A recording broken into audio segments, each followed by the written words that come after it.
Hello everyone, this is pretty much part 2 of last week's episode, so make sure you listen to that first.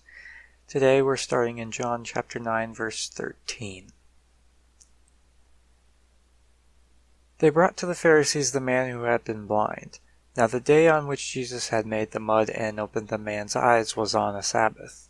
Therefore the Pharisees also asked him how he had received his sight. "He put mud on my eyes," the man replied, "and I washed, and now I see." Some of the Pharisees said, "This man is not from God, for he does not keep the Sabbath." But others asked, "How can a sinner do such miraculous signs?" So they were divided. Finally they turned again to the blind man. "What have you to say about him? It was your eyes he opened." The man replied, "He is a prophet." Another Sabbath problem for the Pharisees. It's getting old now. At least some were starting to question how he has this power. Demons had limits. Jesus was doing things that hadn't been done since the prophets. The man knew he was at least that, but he is something even more. It's intriguing that Jesus divides people. He would prefer that we weren't, but he knew that he would bring division. In Luke 12:51, Jesus says, "Do you think I came to bring peace on earth? No, I tell you, but division." The Pharisees and the man couldn't agree. Let's read on. The Jews still did not believe that he had been blind and had received his sight until they sent for the man's parents. "Is this your son?" they asked. "Is this the one you say was born blind? How is it that now he can see?" "We know he is our son," the parents answered, "and we know he was born blind, but how he can see now or who opened his eyes, we don't know. Ask him. He is of age. He will speak for himself." His parents said this because they were afraid of the Jews, for already the Jews had decided that anyone who acknowledged that Jesus was the Christ would be put out of the synagogue. That was why his parents said, "He is of age. Ask him." Excommunication was a little more serious back then. Today we could just go to another church, but that wasn't really an option back then. People did whatever they could to stay on the Pharisees' good side. They weren't willing to side with their own son. But at least the truth was becoming more clear. It is confirmed that this man was born blind. But the hate continues.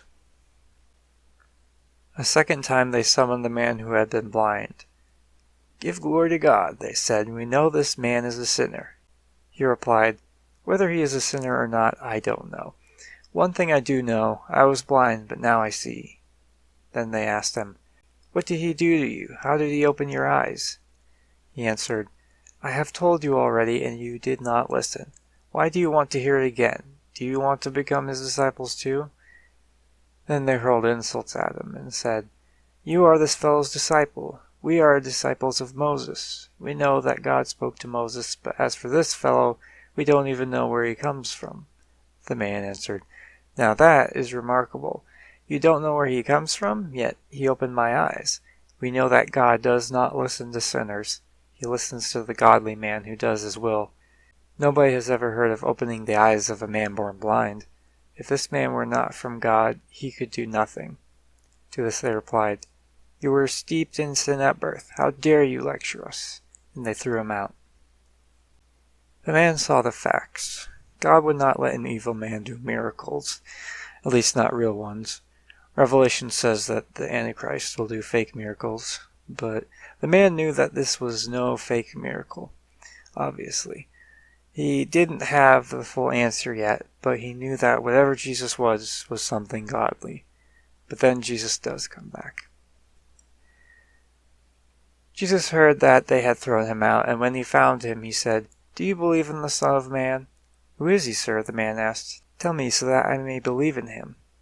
Jesus said, "You have now seen him. In fact, he is the one speaking with you."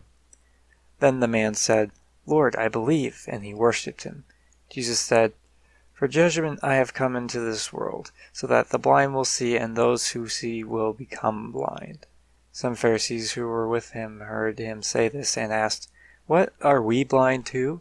Jesus said, if you were blind, you would not be guilty of sin. But now that you claim you can see, your guilt remains. Isn't that so true? Those who don't know what life's about find its true meaning when they meet Jesus. But those who already think they know what life's about, but really don't, are the actual blind ones, because they refuse to change. It was a slow process for the man, but he eventually realized that Jesus was the Messiah. The Pharisees were quote-unquote spiritually seeing, but they weren't actually. So remember that. Jesus is the way, not a way. Even if a person with low intelligence or low physical abilities or even low decision makings, if they at least decide to follow Jesus, they can see better than anyone. Thanks for listening, guys.